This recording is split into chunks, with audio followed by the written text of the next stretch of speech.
Du coup, pourquoi vous définissez comme une fanfare festive et d'où ça vient un peu cette qualification-là Alors, c'est assez difficile de qualifier vraiment le groupe de fanfare festive. Alors déjà, fanfare, on va commencer dans l'ordre. Fanfare, c'est facile parce qu'on n'est que des instruments quasiment qui sont issus de la fanfare ou du brass band moderne. Et surtout, c'est ce que c'était au début du funky. Et au début du Funky Style Brass, voilà, c'était un groupe qui a commencé dans les rues de Toulouse en mode vraiment fanfare. Et le côté festif, parce que très vite, en fait, nous, ce qu'on voulait faire, c'était jouer de la musique pour danser, pour s'amuser, pour faire sourire les gens, enfin, voilà, pour faire passer un bon moment au public. Et voilà, au début du groupe, on a commencé avec pas mal de. C'était que des reprises. Et des choses qu'on écoutait à la radio, qu'on reprenait nous, comme ça, en mode fanfare, quoi. Enfin, et on a commencé comme ça, et oui, de suite, le style était assez festif, quoi. Voilà, je sais pas si ça peut répondre à ta question. Carrément, ça répond super bien. Tu veux rajouter quelque chose? Non, c'est super, c'est exactement ce que j'aurais dit. Après, au bout de 17 ans d'existence, on fait pas que de la musique festive. C'est le show, comme on le prépare, il y a vraiment, c'est un mix de moments un peu plus down, de moments un peu plus joyeux. Il y a vraiment plein de styles qui ont agrémenté le show, et ce qui fait notre identité aussi, c'est qu'on n'a pas vraiment un style à proprement dit, quoi. On n'est pas un groupe de funk, on n'est pas un groupe de jazz, on n'est pas un groupe de cumbia, enfin, non, on explore plein de styles et plein d'univers. Donc le terme festif était un peu générique, on va dire. Ouais, le terme fanfare, il est resté aussi parce qu'effectivement, il y a plein de cuivres. Et le groupe, il s'est fait quand même un nom et une renommée un peu dans le monde des cuivres, dans les festivals de cuivres, d'instruments à vent, de fanfare et tout. En fait, du coup, même chez le groupe, un peu, a vraiment complètement muté en groupe de scène. Ça, c'est resté l'appellation fanfare. Ouais, et je rebondis sur ça. Au tout début, quand on a vraiment commencé, les premières années, on a fait quasiment que de la scène.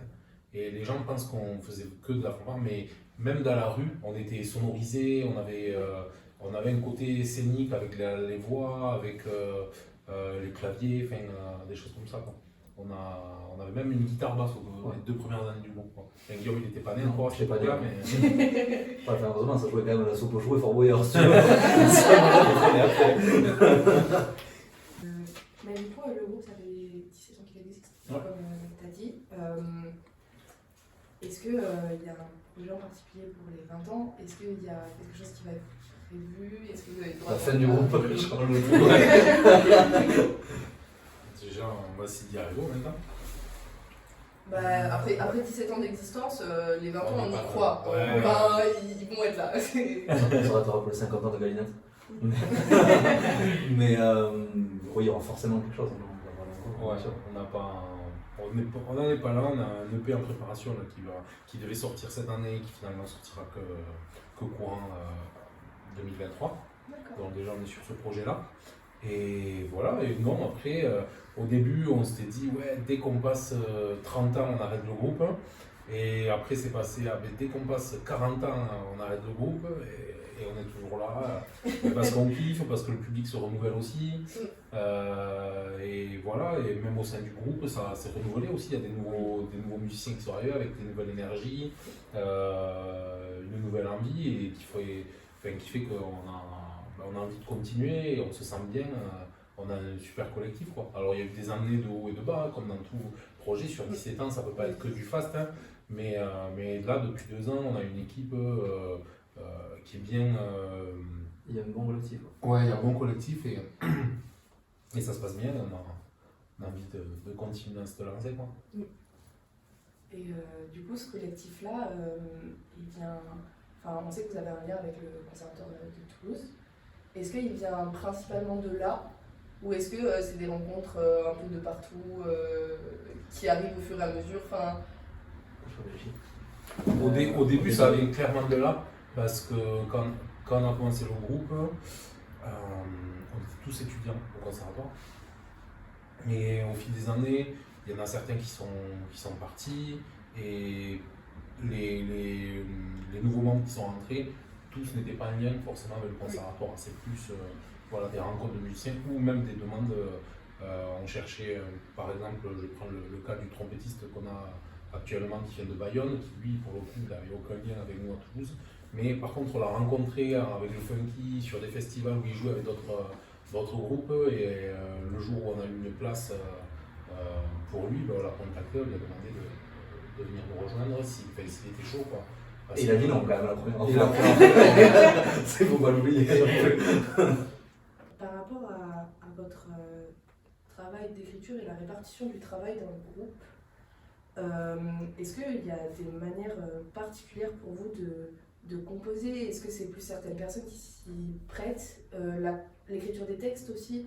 Est-ce que vous avez chacun un rôle prédéfini et après vous en parlez entre vous? Ou est-ce que c'est une autre méthode? Est-ce que c'est un travail vraiment collectif? Comment vous approchez? En fait, on fait bientôt d'ailleurs, on fait une semaine de résidence de compo où on se retrouve et chacun arrive avec ce qu'il a. Enfin, ceux qui ont des trucs viennent avec des idées ou du texte ou des bouts de thème ou des maquettes, déjà des maquettes bien avancées des fois. Et après tout le monde y passe un peu, quoi. Chacun un peu. En gros sur les résidences, il y a on fait deux trois petits postes de travail avec genre un ordi, des enceintes en clavier, chacun va écouter un peu ce qu'a fait l'autre. Il ramène les idées, voilà. Et c'est vrai qu'après, il y en a qui sont plus sur l'écriture musicale, d'autres qui sont plus sur l'arrangement des cuivres, et d'autres qui sont plus portés sur les textes. Principalement. Donc chacun amène un petit peu sa patte. Voilà. Sur l'écriture, enfin sur la compo de base, principalement c'est quand même Laurie et Galinette. Non, Laurie, celui qui fait la guitare maintenant, et qui chante, et Galinette, le monsieur qui fait le clavier. Mr. Galetti. Et sur l'arrangement, on est plusieurs à s'y être pas mal collés, donc Bastien, Pachi, moi. Galinette aussi un petit peu. Après, bon, voilà, principalement, on va dire, surtout sur les derniers titres. Et les paroles, plutôt toi et Tipex essentiellement. Et après, chacun il y a aussi des anciens membres. Il y a nous. Il y a nous, il y a Nicolas Gardel aussi qui vient de temps en temps. Même sur les résidences, même s'ils ne viennent pas toute la résidence, des fois ils passent sur une journée ou deux. Et ils se disent ah mais ouais mais ça c'est cool, je peux faire ça.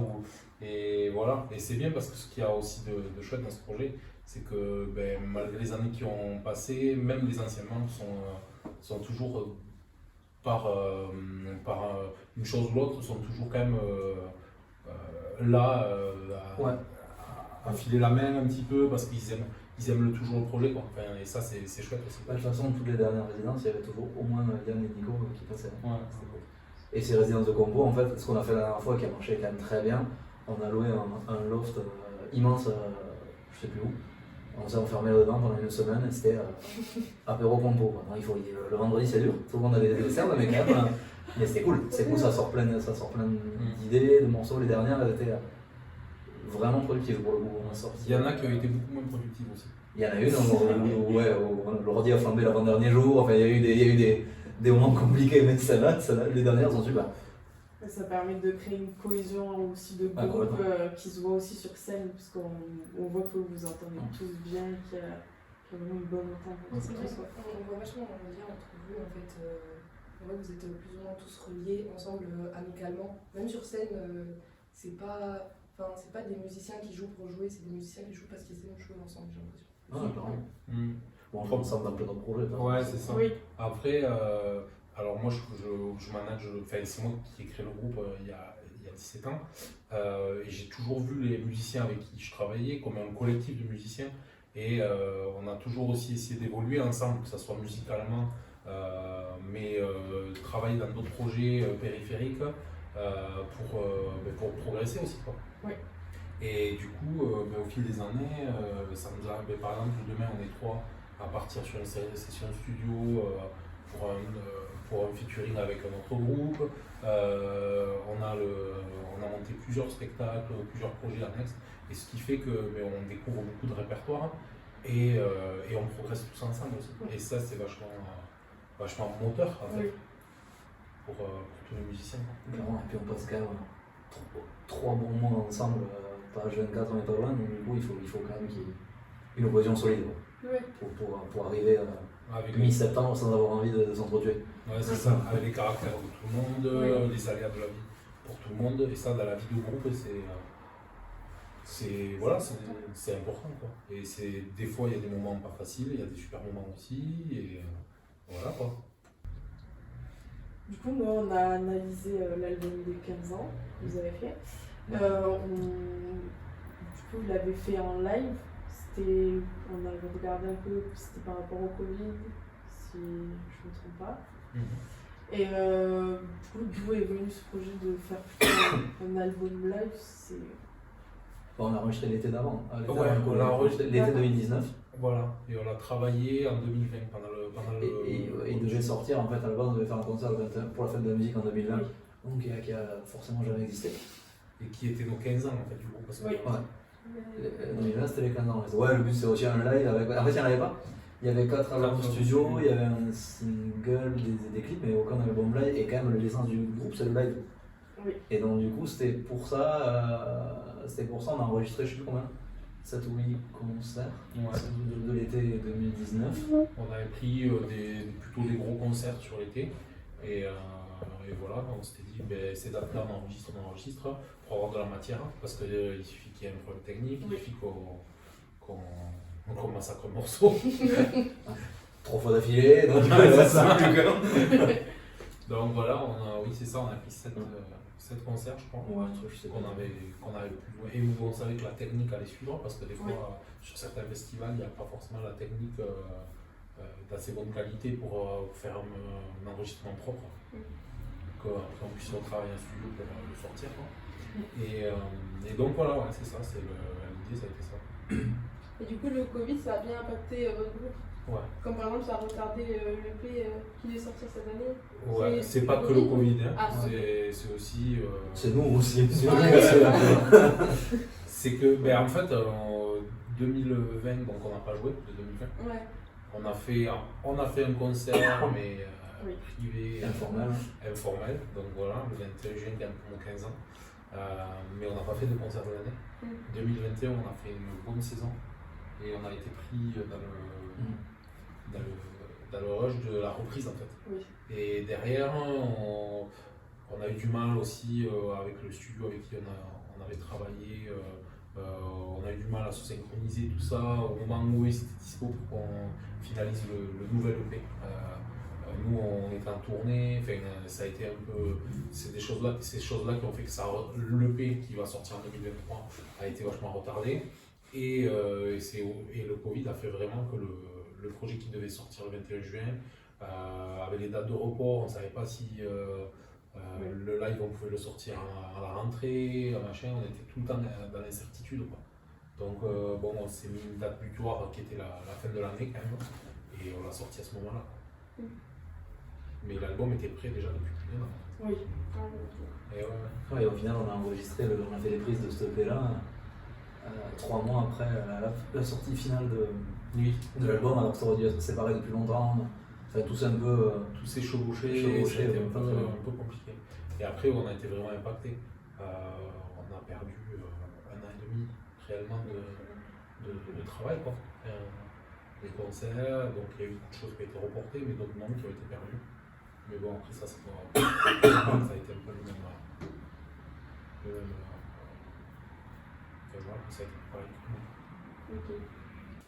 Et ouais, sinon vous avez été influencé par d'autres artistes en particulier ou en soi? Est-ce que vous avez des influences particulières dans le groupe? Grave. Pour l'écriture, moi pour l'écriture des cuivres, forcément la section du électro de luxe, du Tom of Power, des trucs, les grosses sections emblématiques, et là pour le coup dans Fire aussi. Dans le relevé, du coup en relevant des trucs comme ça, après on chope des tricks d'écriture qu'on utilise pour écrire la section pour que ça colle au style. Et il y a des groupes un peu moins connus qui sont connus, mais Francky Vincent par exemple. Un peu kitsch. Non mais c'est. Mais oui. J'ai choisi de regarder la trouve maintenant quand même. Oui. Exactement. Mais après, par exemple, il y a Balkan Beatbox, c'est des groupes qui sont peut-être un peu moins connus, mais voilà. Il y a le groupe australien, comment il s'appelle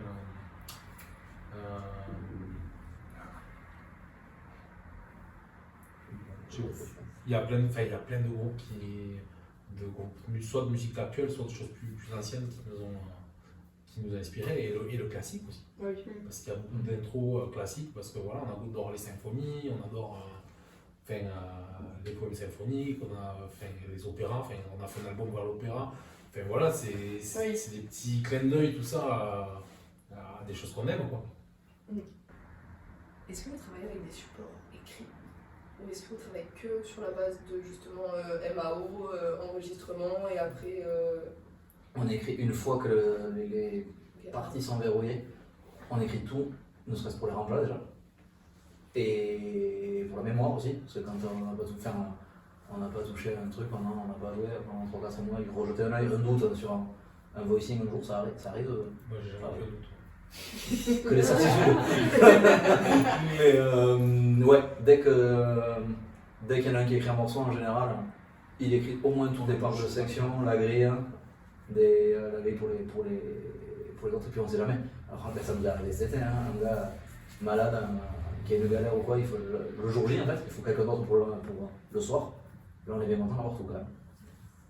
Mais ça c'est venu au fil du temps aussi, parce que c'est en se professionnalisant qu'on a vraiment ben voilà, quoi, tout mis, les drives partagés avec toutes les parts, tout écrit, les phrasés qui changent, qui sont remis à jour, enfin, ces choses comme ça. Par contre, on enregistre toujours le replay avec un téléphone. Ça, histoire que le son soit vraiment dégueulasse. Ça reste une belle marque de fabrique. On fait tout ça. Le téléphone, c'est important quand même. Est-ce que tout le monde sait lire la musique dans votre groupe? Oui. Sur le papier, oui, mais Ouais. non, si. Oui. Ok. Est-ce que vous avez tous une formation musicale, je dirais, enfin un cursus musical avec des diplômes et tout ça, ou est-ce qu'il y a des musiciens autodidactes? Pachi, Autodidacte. il a pris la trompette à son oncle. C'est pas autodidacte, mais pas loin quand même. Oui, c'est Ouais. Pas dans un cursus scolaire. Pas dans un cursus scolaire. Ouais, Il n'y a que Pachi, après tous les autres c'est conservatoire et conservatoire. École de musique d'abord. Pour la plupart, en fait, on vient de départements plus ou moins différents. On a tous commencé dans les harmonies, les écoles de musique de village, harmonie de village et certains fanfares ou bandas aussi. Et voilà quoi. Et après, quand on a eu envie de progresser, d'aller un peu plus loin, on s'est orienté tous vers les conservatoires. Voilà, parce que c'est un peu le cursus en fait, standard on va dire. Il y en a qui ont fait après les facs de musicaux, des choses comme ça, mais Ouais, je pas crois plus qu'il y a que pas ça. vraiment qui a été Non sans vouloir ruminer. mais de toute façon, ne vous inquiétez pas. C'est bien. On coupera ça en montage.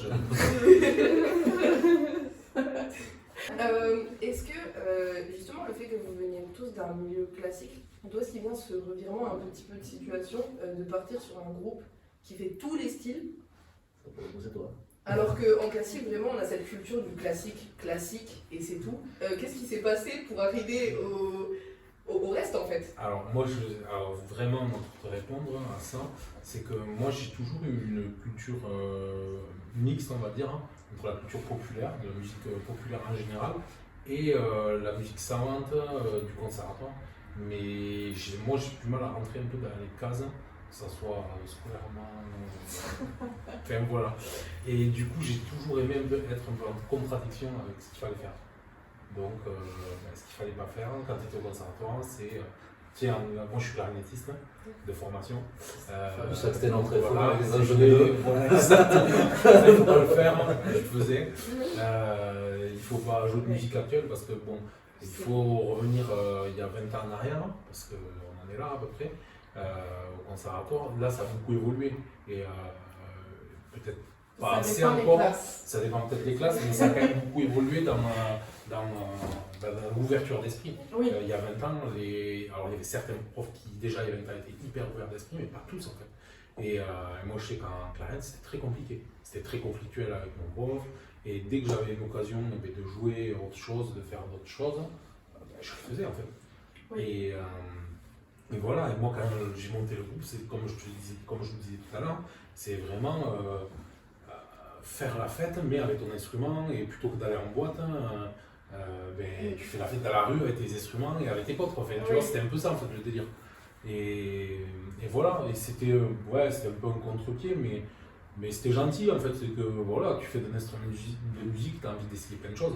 Oui, c'est Et- pas rester cantonné à faire la même chose. c'est ça. toujours, Et vous avez gardé des bons liens du coup avec ces profs-là? Ouais, non, après tu grandis, après tu te rends compte que bon, mais finalement ils étaient pas si cons que ça. Des fois tu te rends compte qu'ils étaient plus cons que ce que tu pensais aussi. Donc, Ça arrive. ça arrive aussi. Et non, et après tu prends ton chemin et ça n'empêche pas qu'on fasse aussi pour la plupart encore du classique à côté. Voilà, à différents niveaux. Mais voilà, en fait, on aime toujours. Moi, je sais que ma vie ne serait pas complète en tant que musicien, je ne serais pas épanoui si je devais faire que le funky style brass.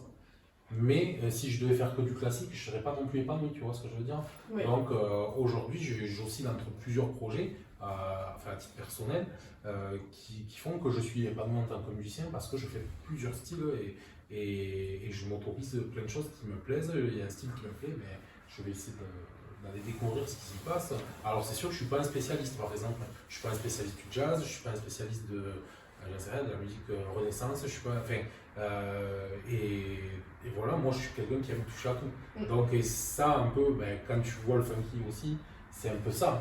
Tu touches à plein de styles, tout ça. Et je pense qu'on est quand même beaucoup dans cette optique, dans le groupe, hein, où le collectif il a été créé aussi avec cette envie générale d'explorer des choses. Et même des fois, tu explores, tu te rends compte que ça ne marche pas, mais tant pis, tu auras appris certaines choses et tu mets le truc de côté, tu vas explorer d'autres univers et au fil des rencontres, au fil des voyages, il y a plein de choses qui nous ont influencés pour découvrir tout ça, quoi.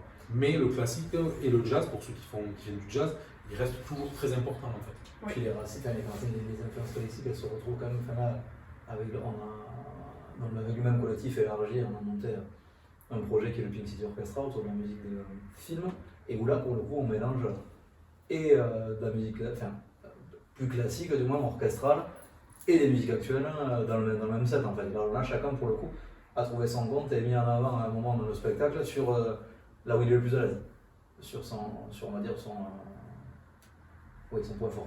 Oui.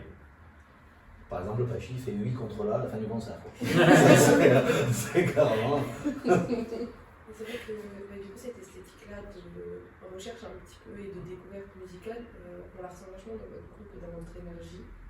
Et je trouve ça hyper inspirant pour les autres musiciens. Je sais pas si c'est un objectif pour vous ou pas, mais je trouve ça très inspirant de montrer à des musiciens qu'on peut faire de tout en fait.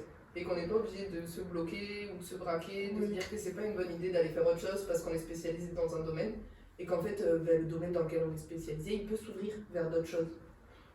Et je sais pas si si vous avez des choses à faire transmettre à votre public, mais je trouve que c'est une chose que vous transmettez peut-être sans le vouloir. Ouais, c'est pas forcément conscient en fait, Oui. mais après on a toujours voulu véhiculer des bonnes énergies, donc je pense qu'à la musique, Ça se fait facilement. ça se fait plus facilement quoi. Et on a fait, on a animé 2-3 masterclass ou 2-3 stages avec des fanfares amateurs ou alors des classes des chants aménagées. Où on les amenait vers ça en fait. C'était des interventions souvent dans le cours, mais où en gros ils avaient bossé 2-3 morceaux de notre répertoire et on venait après ça travailler avec eux sur une journée où on a arrivé vers ça en fait à chaque fois, une espèce de lâcher prise, sortir du côté droit comme un i derrière son pupitre à transpirer parce qu'on a raté un mi bémol et lâcher le truc, lâcher prise, vers quelque chose de plus instinctif. Ouais. Est-ce que vous avez abordé du coup cette question de lâcher prise, enfin en tant que musicien, vous venez du jazz du coup, donc cette question de lâcher prise, j'imagine que vous l'avez eu un peu plus tôt, parce que je trouve que dans le jazz c'est vachement plus appris, mais dans le classique c'est vrai qu'on n'a pas cette notion de lâcher prise, et c'est très intéressant que vous puissiez transmettre ça en tant que musicien dit classique, plus ou moins avec une formation classique. Voilà. Après, moi je me rappelle au début du projet, il y a certains membres du groupe qui sont là actuellement, qui ont eu du mal vraiment parce que en fait on est tellement mis dans j'aime pas parler de moule, mais il y a quand même ça quoi en fait, je trouve dans l'éducation musicale en conservatoire. Mais ça a de très bonnes choses en fait parce que on a rencontré des groupes de plusieurs pays et quand on voit l'apprentissage notamment de la partie formation musicale, nous on est plus à l'aise avec le déchiffrage, avec certaines choses eux, ils ont des musiciens anglais par exemple, ils sont beaucoup plus à l'aise avec le jouer ensemble quoi, directement parce qu'ils ont fait dès le plus jeune âge du brass band à l'école primaire, donc ils ont joué en collectif, ça les partitions, mais ils déchiffrent moins bien, mais ils ont un son plus rapidement que nous. Oui. Enfin, il y a plein de choses comme ça. Quand on avait à Durham une des premières fois, je me rappelle le brass band amateur qu'on avait entendu au Bordeaux, il faisait moins 1000. Ils jouaient à YMCA, ce qui est quand même un coup dur. Franchement, c'était la branle. C'est-à-dire, ils étaient testés, ça jouait pas très bien et tout, mais c'était un bloc, quoi. C'était ultra ensemble. Moi, ça m'a fait halluciner. Ce truc de son ensemble sur quand même un beau saucisson, quoi. Et c'était fou, et ça c'est vrai, ils ont vraiment cette culture qu'on a moins, c'est pas les mêmes. C'est ça, c'est pas le même apprentissage, pas les mêmes axes d'apprentissage, mais en fait, au final. Je pense qu'il n'y a pas forcément une bonne ou une mauvaise école. Oui. C'est pour ça qu'il faut faire un mix de tout ça et c'est bien de voyager, c'est bien de rencontrer des musiciens qui viennent. J'allais dire, vous voyagez avec le groupe? Ouais, on a pas mal tourné. Depuis le Covid, ça s'est un peu calmé, mais en 2017, on est parti au Brésil, n'importe où, au Mexique. Non, mais il y a eu plein de trucs en Europe, en Italie, en Angleterre, en Espagne, au Portugal, Pays-Bas, en Suisse. en Bulgarie. On a pas mal bougé, là. Franchement, c'est trop cool. Quoi. Et c'est pour faire des concerts ou pour découvrir d'autres. On était invités sur des festivals. Ah ouais, ok. Donc on a rencontré vraiment des musiciens, donc côté brass band, fanfare du monde entier. Quoi. Et ça, c'est vraiment trop cool. Quoi. Ça apporte une culture aussi pour vous, les concours que vous faites après. Ouais, aussi, carrément. Et ça te met aussi des coups de boost. Hein, parce que quand tu vois des groupes, tu tombes sur un festival international, tu es annoncé comme le groupe français. C'est con, mais il y a un petit côté chauvin qui rentre en compte et tu as envie aussi de montrer que voilà. Puis tu vois ce qui s'est fait, tu vois ce qui se fait dans d'autres pays, peut-être pas tout à fait le même créneau, mais pas loin. Et la façon dont ils bossent, en vrai, forcément en rentrant, tu les suis un petit peu, tu vois, sur les réseaux, les trucs ici. Et c'est cool en fait, on découvre plein de trucs, il y a plein de groupes où je suis maintenant, qu'on a rencontrés sur des festivals. C'est ça. Et du coup, pour en revenir au côté, on était un peu. Au début, il y a certains membres du groupe qui étaient un peu. Te connaissaient quoi, sur scène. Parce qu'on venait vraiment de. Au début, il n'y avait que des classiques quoi. Et des fois, c'était hyper figé. On a appris à improviser sur le tas aussi. En jouant, allez, vas-y, improvise. Mais rien, je connais rien, je connais pas une grille, je sais même pas dire un accord. Parce que oui, en classique, on reste sur notre partition, c'est ça. On est bon en lecture. Il y a plus vraiment déchiffrage, lecture de partition et technique absolue et maîtrise absolue de sa partition. Il n'y a pas du tout de liberté d'improvisation ou de rajout de ce qu'on voudrait rajouter en fait dans la partition parce que c'est du classique et on doit rester dedans. Et c'est vrai que je trouve que quand on passe sur ce domaine-là plus jazz avec plus de liberté, c'est très dur de s'y habituer. Et je ne sais pas si vous avez eu des techniques ou des solutions ou des méthodes de travail qui font que pour vous c'est venu plus naturellement. Franchement, c'est à force. Hein. Après, le jazz, il y a un truc plus libre, ça c'est vrai, mais on peut vite, je sais, ça m'est arrivé. Mais en fait, on peut vite s'enfermer quand on commence à se jeter dans des grilles, à se dire, ouais, alors là, la règle c'est ça, non, mais sur cet accord, je peux pas jouer ça parce qu'en fait, il y a ça qui rentre en jeu. Enfin, ça peut être vite l'enfer, quoi. Mais c'est pas, c'est pas les mêmes contraintes au même moment. Et oui, ça laisse plus de liberté au début. Et après aussi dans le groupe, le fait qu'il y ait des gens qui viennent du classique et du jazz aussi, fait que on s'entraide aussi. On se donne des conseils, là fais attention, il faudrait que tu fasses sonner cet accord plutôt que de faire n'importe quoi ou de. Voilà. Personnellement, moi je joue plutôt à l'instinct parce que j'ai jamais étudié le jazz. T'as l'oreille qui se développe au bout d'un moment, mais ça prend du temps. Mais après, quand t'as des gars qui viennent du jazz, comme Bastien par exemple. Qui par exemple, quand t'enregistres un truc, fait. Ouais. Ça juste à côté, en général, il y a quelque chose à dire, quoi. Et voilà, et ça passe par là aussi en fait. Oui. Et le collectif fait progresser en fait. Non. Qu'on le veuille ou qu'on le veuille pas. Ouais, non, clairement. Et c'est un truc que j'imagine vous devez apprécier dans ce travail de groupe, le fait de travailler en cohésion et d'évoluer ensemble. Ça doit être vraiment bien parce qu'il y a des. Enfin, vous avez des musiciens d'un peu tous les horizons, plus ou moins, qui écoutent de tout, qui sont renseignés un peu sur tout, et du coup, ça vous fait une cohésion de groupe qui est présente dans vos albums. Enfin, on entend que vous avez des connaissances un peu partout, dans tous les domaines que vous êtes très en place, et je trouve ça très très impressionnant. Est-ce que vous avez d'autres questions, les filles? Après, nous, on a remarqué qu'il y avait un vrai travail aussi sur Laurie, sur les onomatopées, tout ça.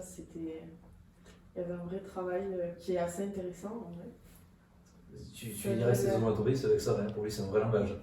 Il parle des gens quand On appelle ça le Yulek, on appelle ça. C'est un langage qui a été plus ou moins inventé. Il n'y a que lui qui le comprend. Et encore. Non, après, ouais, il y a le côté scat.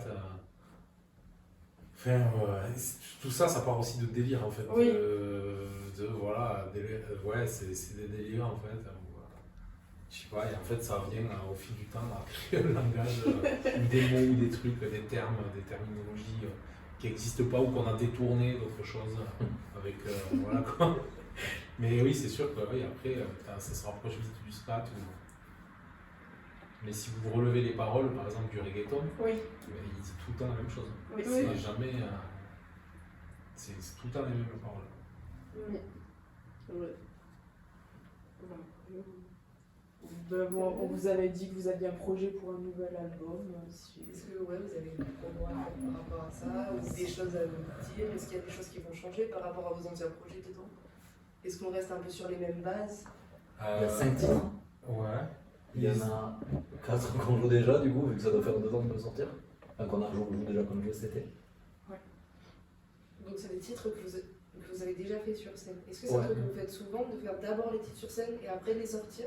Ou c'est plus Bah, l'inverse? Alors là, pour le coup, on avait fait l'inverse. Ouais, là, on voulait faire l'inverse. On voulait faire l'inverse, mais le fait du retard de sortie a fait que. On les a quand même joués en live. Parce que. Mais ceux-là, pour le coup. renouveler un peu le set aussi. Ouais, c'est ça. Ceux-là, pour le coup, ils ont vraiment été créés avant d'être joués sur scène. Et après, des fois, c'est l'inverse. Des fois, il y a eu aussi des morceaux. On parle du reggaeton, par exemple. En fait, on se retrouve dans un festival en Espagne. Et il y a un gars qui nous dit ouais, faites-nous du reggaeton, faites-nous du reggaeton. Et nous, on n'avait aucun morceau de. On avait, tu vois, à part le groove reggaeton, Oui. un peu plus ou moins encore. Tu vois qu'on avait un peu. Ah, il y avait la gasolina au début. Ouais. Et du coup, on est parti sur un riff et au début, c'était ça en boucle. Il n'y avait que ça. Et qui c'est qui veut du reggaeton, qui c'est qui veut. Et le morceau, après, on l'a peaufiné, on a retravaillé dessus, on a fait un arrangement par-dessus. Mais au début, c'est parti de la rue.